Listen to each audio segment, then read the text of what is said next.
கர்த்தருடைய பரிசுத்த நாமம் மகிமைப்படுவதாக. இன்றைய தின தீபம் தியானத்தில் நம்மை படைத்த ஆண்டவர் அப்பாவா நம்ம தியானிக்கிறோம்.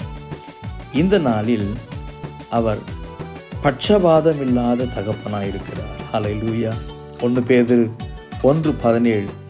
அன்றியும் பட்சபாதம் இல்லாமல் அவனுடைய கிரியைகளின்படி நியாயம் தீர்க்கிறவரை நீங்கள் பிதாவாக தொழுது கொண்டு வருகிறபடியால் என்ற வார்த்தையின்படி அவன் கிரியைகளுக்கு தக்க பலன்.